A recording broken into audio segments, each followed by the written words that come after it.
Here we begin our fourth lecture in the Gospel of Luke. And as we move further into the public ministry of Jesus in Galilee, we first of all want to look at what I'm calling the Great Sermon. There are two of the Gospels which have a record of this sermon. One is in Matthew, chapters 5, 6, and 7, and the other is here in the Gospel of Luke. It's quite obvious that they are very, very similar. There are quite a number of passages that are, if not identical, very close to each other from these two sermons. But there are also some significant differences. Sometimes people have wondered, why does Matthew record this sermon in one way and Luke record it in somewhat of another way? But I think that's not actually too big of an objection. Any great teacher, especially if he's teaching day by day in different villages, is bound to use some of the same ideas and the same stories, the same illustrations, the same basic concepts from one day to another in different sermons. So the differences between Luke and Matthew at this point, I think, are more or less inconsequential. I do think, however, it is possible that these sermons were composite sermons. In other words, they are composites of the things that Jesus regularly taught. In any case, we're going to take a brief look at this, and then we will go further into the public ministry of Jesus. So Luke offers this extended example of the teaching of Jesus. As I mentioned, there are some differences. I mean, if you look at, for instance, Matthew saying, blessed are those who are poor in spirit, Luke is simply going to say, blessed are you poor. And so you have those kind of slight differences. But they certainly have incredible thematic commonality. It's likely, as I said, that Jesus taught the same subjects on more than one occasion. In the Gospel of Matthew, Matthew depicts Jesus as going up into a mountain to offer this sermon, whereas Luke says Jesus descends into a plain. I don't think those are necessarily contradictions of each other. Jesus probably taught in both kinds of places. And in fact, even up in the mountains, there are small areas which you descend to. So whether or not these are describing exactly the same circumstance, or whether they're describing sermons that Jesus gave that are very similar to each other, we're not sure. But in any case, Jesus is traveling from village to village. And so I would agree with those scholars who suppose that the sermon that Luke offers here is a composite of the kinds of things that Jesus regularly taught in his tours through the villages. Now, people, of course, were not only amazed and fascinated at Jesus' teaching, but apparently word was traveling by word of mouth through various other people, because people are coming from as far away as Jerusalem, which is roughly 70, 75 miles to the south, and people as far north as Phoenicia are coming to Galilee to listen to Jesus teach. And in the context of his teaching, of course, he is going to perform many miracles. Many people who were sick are going to be healed, and others who had evil spirits will be delivered. And so Jesus heals them in the context of his teaching. Like Matthew's gospel, Luke offers blessings and woes in the mouth of Jesus with regard to the way people are responding to his message and how they are implementing the kinds of things that he's teaching. The first are called Beatitudes, or blessings. Some of the modern English versions are going to use the word happy. I'm not impressed with that as a translation. Blessed, I think, even though it is maybe a little old-fashioned or archaic, I think captures the idea much better than just happy. In any case, Matthew and Luke both are going to show Jesus as offering blessing to the poor, particularly to those who are powerless in society, to those who might even be persecuted in society. These are the people that Jesus regularly blessed and came to preach to. He assured his disciples that their lives in the present life was only temporary. There is a future life, and that future life is the place where rewards will be great. So if you don't receive a reward in the present life, that is not a hindrance, because that's not where you're really looking for reward anyway. You're looking for reward in the future life. Now, on the opposite side of Beatitudes, of course, there are woes. And this kind of language goes all the way back to the writing prophets of the Old Testament, who also offered both blessings and woes as people listened to the voice of God and responded either in obedience or disobedience. So Jesus voices woes in this case to the rich and to the well-fed and to the proud. Their rewards were only what they could gain in the present life. They would have no reward in the future life. So Jesus basically shows a reversal of the values of the kingdom of God as opposed to the values in the world at large. The things that are highly esteemed in the world at large get very little press in the teachings of Jesus. But often those kinds of things that are dismissed by the world at large become highly valuable in the teachings of Jesus. And so in this reversal of values, which is part of the rule of God or the kingdom of God, people need to go beyond just looking at their physical circumstances in life, the kinds of things that they can touch and feel and see with their eyes. They must go beyond that so that they are reaching out to other people. It must extend to concrete action to others. And that includes loving your enemies and doing good to those who oppose you and praying for those who oppose you. This kind of message must have struck deeply to the listeners of Jesus, who believed that it was, in fact, quite appropriate to hate the Romans. The Romans were their enemies. They were living in occupied territory. Daily, they faced everything from soldiers to tax collectors, both of which we saw coming to hear the ministry of John in our previous lecture. And so there wasn't a lot of good feeling among the Jews toward Roman occupation. But Jesus says that you've got to reach out to those beyond your circle, and you need to do good to those who oppose you and pray for those who oppose you. Love, real love, God's love, is characterized by generosity, and it is characterized by an open hand to those who cannot repay.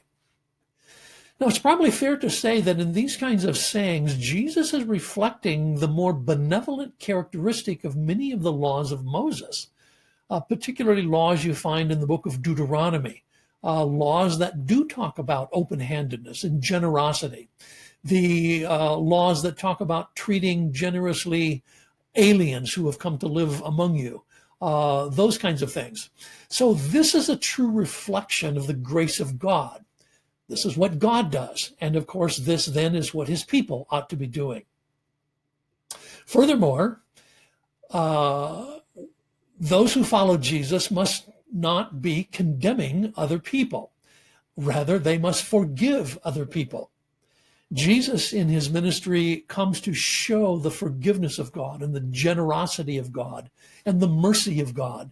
So condemnation must give place to forgiveness. Just as Jesus offers forgiveness to sinners, and of course he does this. We saw this particularly in the story of the paralyzed man who was let down by ropes before Jesus, and the first thing Jesus says to him is, "Man, your sins are forgiven." So if Jesus offers forgiveness to sinners, and he offers compassion toward untouchables, such as when Jesus healed the leper, then if his followers are truly his followers, they will follow that example. If they want to be critical, then they need to turn their criticism inward toward themselves. Don't be worried about the speck in your brother's eye when you've got a log in your own eye. In other words, if you're going to get involved in judgment, then it needs to be turned toward yourself, not outward toward the faults of others, but inwardly toward your own shortfall. And the real test of discipleship isn't just parroting Lord, Lord. Those who really consider Jesus their Lord will demonstrate their faithfulness by obeying the teachings of Jesus. And this is the real test of discipleship.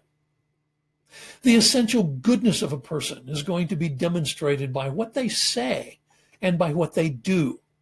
And if they are truly obedient, they are like a wise man who builds on solid ground with a solid foundation. In fact, they are building against the storm. Storm's going to come to everybody. It'll come to the wise person or the foolish person. But the wise person builds against the storm, whereas the foolish person does not. The foolish person might build a house in a wadi, which is dry for much of the year, but part of the year is going to run water. It's the kind of building that is not going to last. So those who do not build against the storm are those who listen to Jesus, but they don't do anything to change the way they behave themselves. And so Jesus is warning the listeners in the crowds. You need to not simply hear, but you need to obey what I'm saying. Now, in quite a number of ways, Jesus shows himself to be a compassionate teacher. He's not just a teacher spouting theological ideas and information, although certainly he has theological ideals and he certainly gives them information. But beyond that, Jesus shows in his teaching that he is demonstrating the compassion of God. Later, in his second work, Luke is going to record something that Peter said about Jesus. Peter said that Jesus went around doing good and healing all who were under the power of the devil because God was with him. And the next series of stories in Luke chapters 7 and 8 are really good illustrations of that, about how Jesus went around doing good and healing all who were under the power of the devil. And so this cluster of stories fit the description that Peter is later going to use of the ministry of Jesus. In these stories, they are going to describe some of the healings that Jesus performed. They will also describe some of his parables in his teaching, and Jesus' teaching is replete with kind of homely stories that illustrate the point. They are also going to show Jesus confronting death and also demonization. And we'll talk about each of those in turn. But at various points, Jesus will interact with various groups among the Jews. Now, Judaism was not a monolithic religion. There were different streams of thought within Judaism, much like there are probably different streams of thought within the Christian church, what we call denominations. So the Presbyterians and the Methodists and the Lutherans and the Anglicans and the Catholics and the Eastern Orthodox, they each have their own kind of emphases, even though they all are under the larger banner of Christianity. So Judaism is sort of a larger banner as well. And under that, then, there are going to be some subgroups, each of which have their own emphases. And so I want to spend just a few moments talking about these groups. We not only meet these groups in the New Testament, we meet them in other Jewish writings, particularly in the writings of Flavius Josephus. Now, you may or may not be familiar with Flavius Josephus, but this was a Jewish historian from the first century who is roughly contemporaneous with St. Paul. Josephus began his career as a soldier, but very early on, he discovered this was not his strong suit.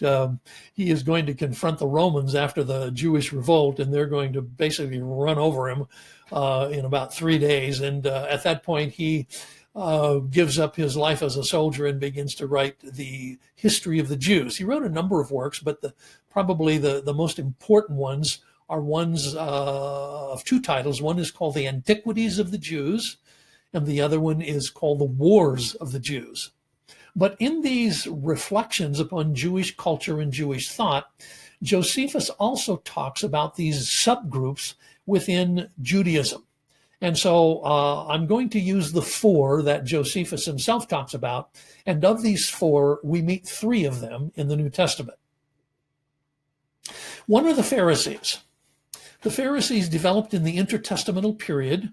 They are basically middle-class folk, not especially wealthy, but not poor either.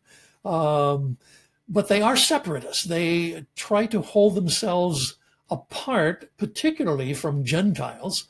In fact, according to some ancient sources, if a Pharisee even brushed up against a Gentile in the marketplace, he would go home immediately and have a bath and cleanse himself, because he considered that to be defiling. The Pharisees were very much involved in teaching theology.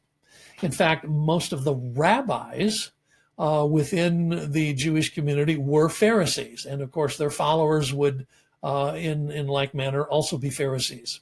So they were lay theologians. There was no seminary or university for them to go to. So they didn't have formal training in the way that we think of it, at least in a modern sense. But they were theologians. They were very much deeply involved in the study of Scripture. One thing that seems quite apparent is that they were champions of both the written Torah and the oral Torah. Now, in our previous lecture, we talked about those two ideas, the written Torah and the oral Torah. Jesus supported the written Torah, but did not support the oral Torah. So this brings Jesus into conflict fairly frequently with the Pharisees. The Pharisees are closely allied with scribes. These would be people who made copies of the texts of the Old Testament. They would write them in either Hebrew or Aramaic. In Hebrew, this would be what we would call the Hebrew Bible. In Aramaic, these would be texts that are called targums, which are basically translations and paraphrases of the Hebrew Bible. So the term scribes is often associated with Pharisees, so you see them linked together, such as just the phrase, the Pharisees and the scribes, or the scribes and the Pharisees. And their primary arena of influence was in the synagogues. So there were synagogues in virtually every village in Jewish society, and many synagogues in Jerusalem. And so the Pharisees basically functioned within the synagogues. The second group we hear about from Josephus, and in fact we hear about regularly in the New Testament as well, is the group called the Sadducees. Now, these were mostly upper class people. These were generally wealthy, and mostly they belonged to the priests. So Sadducees were, many of them were Levites, and many of them priestly Levites. They upheld the supremacy of the written Torah, but they did not necessarily uphold the oral Torah of the Pharisees. So in this sense, Jesus upholding the written Torah but not the oral Torah is a little bit at least like the Sadducees. The Sadducees even had a way of evaluating the Hebrew Bible in a rather unusual way. They considered the written Torah to be like the most holy place in the tabernacle or the temple. And they considered the prophets to be of somewhat less status. So they were like the holy place, the outer room in the tabernacle or the temple. And then the third collection of Jewish literature, which is called the writings, they considered those to be more like out in the courtyard, so even less value. Their primary influence is going to be in the Sanhedrin. The Sanhedrin is the juridical body of the 70 elders of Israel who were given permission all the way back to Julius Caesar to adjudicate various kinds of civil cases within the Jewish community. And as is quite famous from the New Testament, Sadducees did not believe in the resurrection of the dead, nor did they believe in the general class of angels. Resurrection is actually only mentioned a few times, a handful of times in the Old Testament, and you can probably count them on your fingers. And all of those references are in the later books of the Old Testament, not in the Torah. Angels largely are going to appear in later books as well. Now, there is the angel of the Lord in the books of the Torah. You start finding references to that even in the stories of Abraham. So I don't think the Sadducees denied that God could himself appear as the Malach Yahweh, the angel of Yahweh, which is in a sense a theophany of Yahweh himself. But they did deny this general class of angels. That will later come up in one of the discussions they're going to have with Jesus. The third group that Josephus mentions is a group that is not mentioned in the New Testament. These are the Essenes. Now, these are people who separated themselves from Jewish society because they believe that the structure of Jewish society was actually corrupt, particularly the temple and the priesthood. These people went and lived in the desert. They withdrew from society, mostly across the Jordan River to the east side of the Jordan River, and they lived in desert communities and did not associate with the larger community of the Jews. This is probably why we don't find them mentioned in the Gospels, because Jesus goes from village to village, but there's no indication that he went out to seek separatist groups who lived in the desert. In any case, the Essenes held that the priesthood was corrupt. Once Herod began appointing high priests, and this goes back several decades before the time of Jesus, the Essenes felt this was absolutely inappropriate. This was a violation of the law of Moses. And so they saw themselves as the true Israel, but the true Israel that was in exile. And because they had a high value on a lot of the apocalyptic literature that was written in the intertestamental period, and much of this literature talks about the end of the age, they were expecting that very soon the age would end. It's possible that the people at Qumran who preserved the Dead Sea Scrolls were Essenes. Scholars debate that, but I think probably the majority opinion, at least, is that the people at Qumran probably were Essenes. In any case, we don't really meet them in the New Testament. They're kind of on the fringe, I guess you would say, of the New Testament. But there is another group that we do meet from time to time, and this would be the Zealots. We noted when we talked about the 12 apostles that one of them was a zealot. Basically, I think a modern term we would use would be freedom fighter. These are people who upheld the ideal that the only real response to Roman occupation was armed resistance. And so they were violently opposed to the Romans. In fact, were involved in assassinations and different kinds of attacks upon Rome if they thought they could get away with it. Eventually, the Zealots will win the larger majority of the Jews in the first century, leading them into a revolt against Rome in the mid-60s. That revolt is going to end in the destruction of the Second Temple and the capture of Jerusalem by Titus. They will have one more event in which they're going to convince the Jews to rebel against Rome. Once again, this would be in the 130s AD, so well after the Christian church is in place. But in any case, these are people who are functioning within the Jewish community and are very militaristic in the response to Rome. Now, in the ministry and teachings of Jesus, a lot of the things that Jesus does has to do with this issue of impurity. We noticed in our previous lecture that Jesus healed a leper, and that rather than the impurity of the leper passing to Jesus, the purity of Jesus passes to the leper. Jews typically would avoid contact with anyone who was unclean, because in the law of Moses, and of course in the way that the Jews understood the law of Moses, all such uncleanness is passed by secondary contact.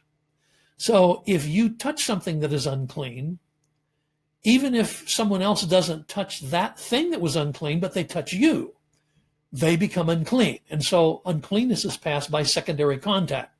So there are several stories where Jesus actually reverses ritual impurity.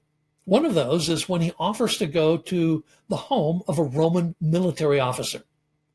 Any contact with Gentiles was considered to be a contact with impurity.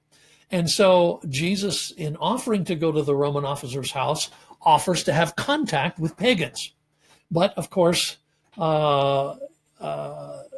in this case, if Jesus does go to the Roman officer's home, it's not the impurity that passes to him, but rather his purity that passes to the Roman officer's home.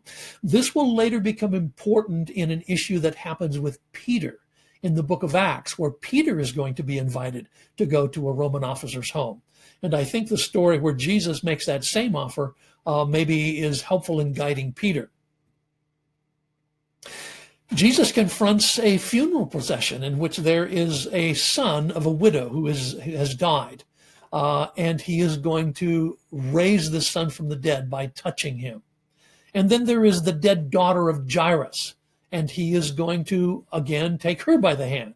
But in both of these cases, instead of the ritual uncleanness of a corpse passing to Jesus, in raising them from the dead, the purity of Jesus passes to those who are unclean.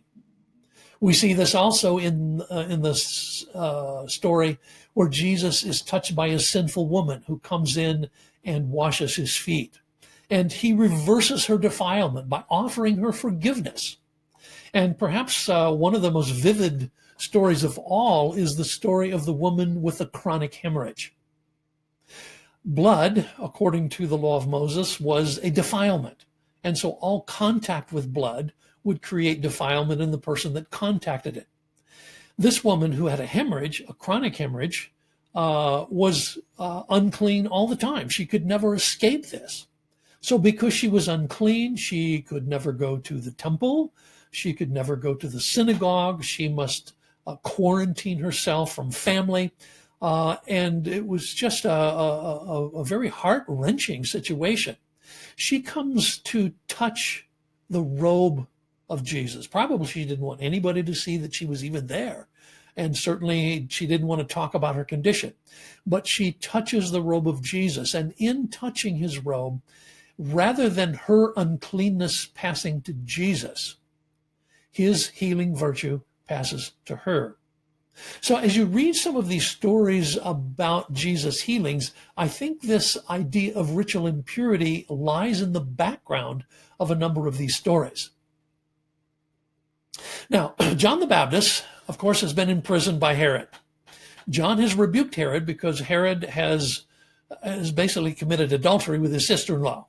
He had gone to visit his brother Philip up in the northern regions and had formed an attraction to his sister-in-law, and together they agreed to run off together.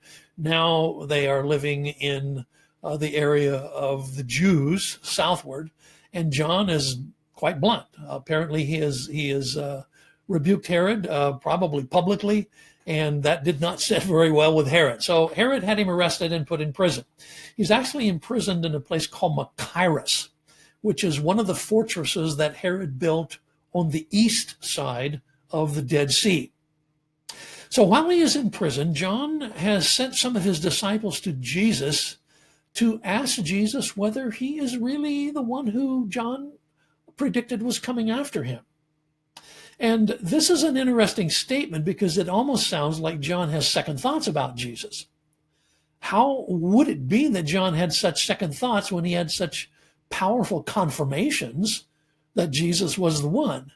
As you read the Gospel of John, John the Baptist is given direct signs. The one upon whom you see the Spirit descend like a dove, that is the one. And John sees this and he says, I witnessed this and I knew that this was the sign God gave me.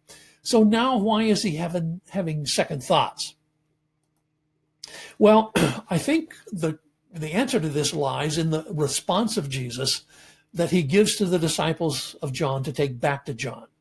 He says, you tell John, blessed is the man who does not fall away on account of me.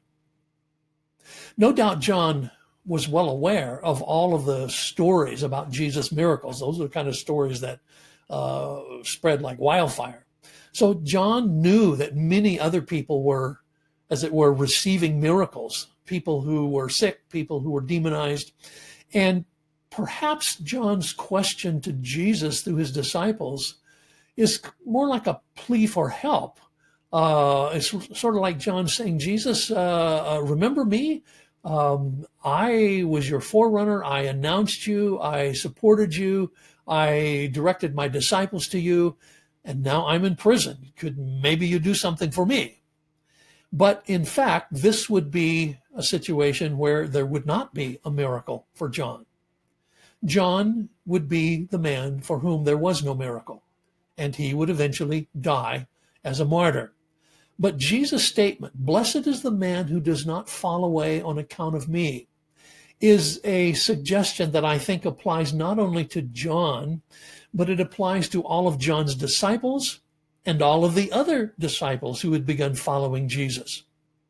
We know that some disciples began following Jesus but later fell away. John's gospel tells us this.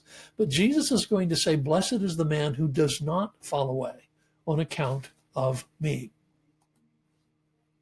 Now, Luke has a special emphasis on the openness of Jesus to women, and this is much more pronounced in the Gospel of Luke than in any of the other canonical Gospels. Luke is the one that tells us that there was a group of women disciples who followed Jesus, and he did not drive them away. He accepted them as his disciples. Well, this had to be a one-of-a-kind thing in Judaism. There were many rabbis and there were many disciples of rabbis, but there weren't any rabbis who had women disciples. That simply did not happen. Jesus, on the other hand, not only accepts women as his disciples, he allows them to travel with him. And in fact, some of these women were apparently wealthy enough that they were instrumental in sustaining Jesus and the other disciples financially. And so allowing them to travel with him was really without any precedent. Judaism was a patriarchal society. Women did not count for very much. And in fact, in a moment, I'm going to show you what we know of the role of women in the first century, which is highly, highly restricted. So it's not really much of a surprise that these women are going to be the last ones at the cross and the first ones to the tomb on Easter morning. Let's take a little look at the role of women in Jewish life in the first century. Highly, highly restricted. First of all, they didn't figure in the count of Jews necessary to form a synagogue. To form a synagogue, you had to have 10 males. Women simply did not count in that reckoning. Later in the book of Acts, you'll find Paul is going to visit a group of women in Philippi who have a prayer group down by the river. Well, the reason they have a prayer group down by the river is because there weren't 10 males in Philippi who were available to begin a synagogue. So the best they could do is just pray down by the river. In synagogue services and in public settings, in Judaism at least, there were barriers that separated women from men. These sometimes were barriers of lattice. Sometimes in synagogues, they were galleries that were screened off from the rest of the people in public worship. Sometimes they were in balconies if it was a big enough synagogue. But in any case, women were separated from men in public worship. They could not participate. They could only observe. They would never be invited to read scripture. They would never be invited to be, as we might say, up front. They were always in the back, always basically invisible, even though they were there. So they could listen, but they could not participate in public worship. They were restricted from reading the Torah or studying the Torah. In fact, even though all male Jews were required to recite the Shema every day, women weren't required to because apparently they weren't significant enough. And they were not required to attend the pilgrim festivals in Jerusalem. Men were required to go to the Hagim, which would be the Passover and Pentecost and Sukkot. Women often did go to them, but they weren't required to do so. They could not recite the blessing, even in their own homes for family meals. Only the father or the patriarch of the family was allowed to do that. They couldn't function as as disciples of a rabbi. They couldn't go into the temple beyond the court of the women. So there was an area of the temple in Jerusalem where women could go, but they were segregated off and could not go beyond the court of the women. And particularly during menstruation or the 40 days between childbirth and their dedication, they couldn't go even into the court of the nations. They were restricted from all of the courts of the temple during this period. In legal matters, except under very limited conditions, women were not allowed to give testimony. It was a general opinion that women were not capable of honesty, sort of the implication that they were liars, so they just simply weren't allowed to give testimony in a court of law. They weren't entitled to inheritance. Inheritance passed through the male line in the family, but not women. Men could divorce, even Jewish men could divorce their wives, but women could not. Until the age of 12 and a half, as we talked about in the birth narratives, fathers could arrange for their daughter's betrothal. He could even sell them as slaves for slavery, not in the probably quite in the sense we think of it, but slavery as debt slavery to pay off debts. But in any case, if a bride price was given for the marriage of his daughter, that was kept by the father. Women, slaves, and children are lumped together as the lowest rungs on the social scale. In fact, there is a prayer that is in the ancient text of the Jews that you find where one of the rabbis in this prayer says, "Thank God he has not created me an illiterate person. Thank God he has not created me a woman," which pretty much sums up the low value that women had. A woman leaving her home was obliged to keep her face hidden by a double veil. In fact, probably very similar to what you might see a Muslim woman in a Middle Eastern country today. She wore a headband covering the forehead and then a hairnet, and if she was seen in public without a double veil, particularly if she was married, this would be grounds for divorce. There's even an ancient text that says that the high priest of the temple met his mother on the street and did not recognize her because she was so thoroughly covered. So social rules forbade women from being alone with a man who was not her husband. This is going to come up especially in the Gospel of John, where Jesus is going to talk with a Samaritan woman, just the two of them. And when the disciples came back, they were shocked. This just did not happen. In fact, the proper response to a married woman in public was to simply look away. And any inappropriate conversation could be grounds for divorce. So women are highly restricted in the first century.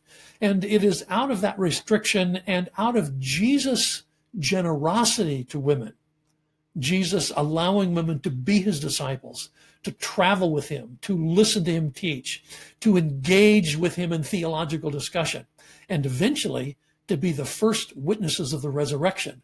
These are such striking differences.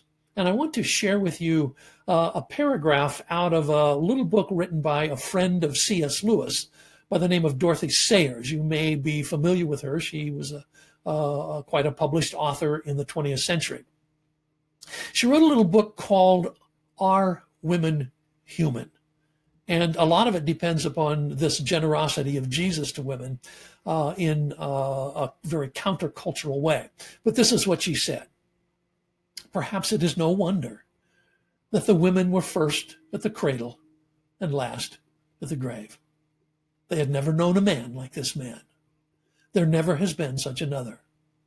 A prophet and teacher who never nagged at them, never flattered or coaxed or patronized, who never made arch jokes about them, never treated them as either the women, God help us, or the ladies, God bless them, who rebuked without querulousness and praised without condescension, who took their questions and arguments seriously, who never mapped out their sphere for them, never urged them to be feminine or jeered at them for being female, who had no axe to grind and no uneasy male dignity to defend, who took them as he found them and was completely unself-conscious.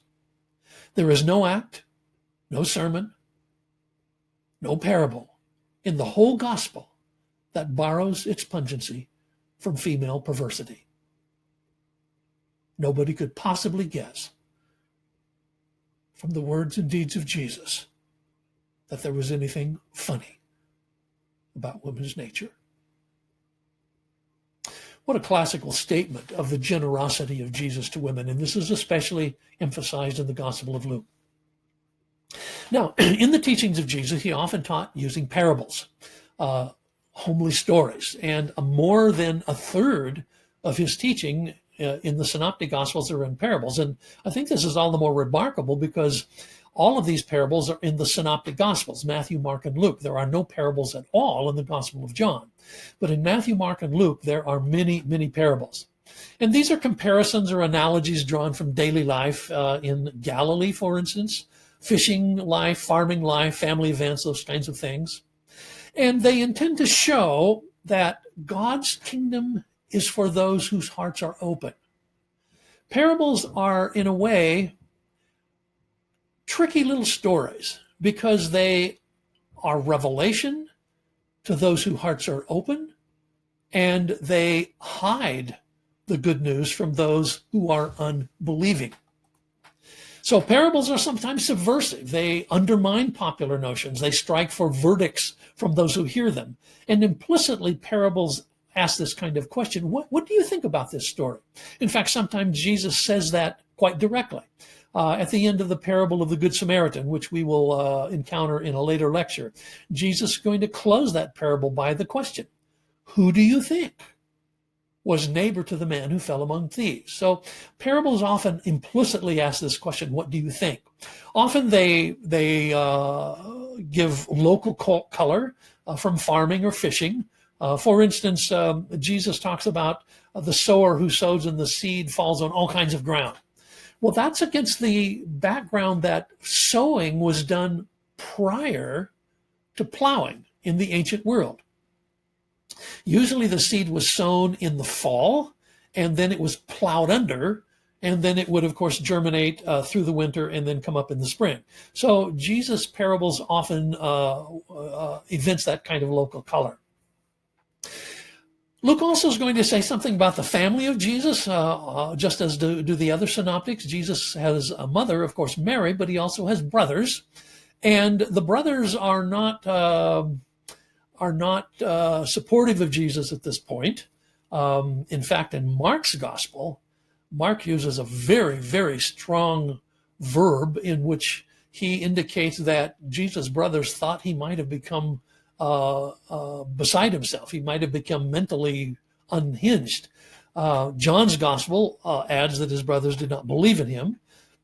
But we do know that Jesus will later appear to James after his resurrection. Jude, another brother of Jesus, will also write one of the little books in the New Testament, the book of Jude. But here in Luke's gospel, what Jesus is doing is making it plain that his ministry takes precedent over family loyalties. Who are my mother? Who are my brothers? Those who are true disciples and who support my ministry. The story of the stilling of the storm is another occasion for amazement. Jesus has power over the elements of the weather. And these are incredible signs pointing to his divinity. And it causes the disciples to ask this most basic question: who is this? And as I mentioned in the last lecture, this is the basic question underlying all of the Gospels. Now, at various times, Jesus is going to be confronted by demonized people. His power over demons is very much like the power of God over the Egyptian magicians that you find in the book of Exodus. In fact, the same language is going to be used. In Exodus, the magicians are going to describe the miracles of Moses as the finger of God. And here in Luke, that same language is going to be repeated, where Jesus says, if I, by the finger of God, cast out demons, then you know that the kingdom of God has come. Sometimes demonization is linked to sickness, sometimes to insanity, but that's not necessarily the case. Everyone who is sick, Jesus doesn't exorcise a demon from. So sickness is not necessarily a demonization, but they might be connected, and in some cases they seem to have been. One of those cases happens where Jesus encounters a man on the east side of the Sea of Galilee. Now he has crossed the lake and probably is in Gentile territory in the area that we call the Decapolis, which was largely an area that had 10 Greek cities, which is why we use the term Decapolis, Deca being the Greek term for 10 and polis, the Greek word for city. In any case, you don't find any pig farmers among the Jews. Pig farmers are definitely a non-Jewish occupation. And here Jesus is going to deliver a demonized man, and the demons are going to enter into pigs who are going to run down the slope and drown in the sea. This picture shows the area that we're talking about. This is today called Kursi, and it is the area of the swine miracle. Now, the language of demonization in the Gospels is interesting. First of all, in our old English translations, and that is passed into modern English translations, we have this English phrase to be possessed by a demon. That is not expressly what the Greek text says. Rather, the verb demonizomai is a verb that means to be demonized. Now, I don't know if that's a distinction without a difference, but the idea of possession or ownership is not necessarily within this verb, to be demonized. And then there is the other expression, to have a demon or to have an evil spirit. These Greek phrases certainly indicate that people do have evil spirits, and that those evil spirits can be controlling and they can be cast out by the power of God. But this is the basic language that is used, and I'm only pointing out this idea of possession is maybe a little bit of a misleading translation, because it suggests something that is not actually in the Greek text. The other verbs associated with demonization are ekbalo, which means to drive out, or eisarchomai, which would be when a demon enters someone, or exarchomai, which means to come out. Now, in the mission of the 12, Jesus is going to commission them to go out into the villages and to preach. He is going to prepare them for their later mission in the church. So this is, I wouldn't say this is a trial run, but it certainly is a precedent for what they're going to be doing later as Christians and missionaries. And they must not depend upon their own resources. They must be simply dependent upon the people they preach to. They must be ethical. They must depend upon the power of the gospel. They would be empowered to heal people, to exorcise demons, but they were to avoid being mercenary. They must entrust themselves to God to take care of them. And if they were rejected, they could simply shake the dust from their feet as a sign against those who rejected them. Incidentally, in Luke's second work, in the book of Acts, you're going to find that Paul and his party are going to shake the dust from their feet when they leave Pisidian Antioch. Then there is the miracle of the feeding of the 5,000, where Jesus tells the disciples about all these people, well, give them something to eat. And so, how can we give them something to eat? We have 5 small loaves and a couple fish, and that's all we have. Now, one of the important ideas behind the feeding of the 5,000 is that in the ancient prophets, particularly Isaiah, there is a description of the messianic banquet as the feast in which God is crowned as king. And God is going to give to everyone aged wine and wonderful food. So the feeding of the 5,000 is kind of linked with that ideologically, in that Jesus is the Messiah and he is now feeding people. So Jesus kind of anticipates this prophetic festival in the miracle of the feeding. We don't know what kind of fish that they had, but there is a very, very popular fish in the Sea of Galilee, even today, like these 2 little fish we see here, and it's popularly known as St. Peter's fish. So that's just kind of a side note, and this little picture with the 5 loaves and the 2 fish is what Jesus used to feed the 5,000. So with that, we come to the end of the 4th lecture, and we will begin the 5th lecture by continuing on with the ministry of Jesus.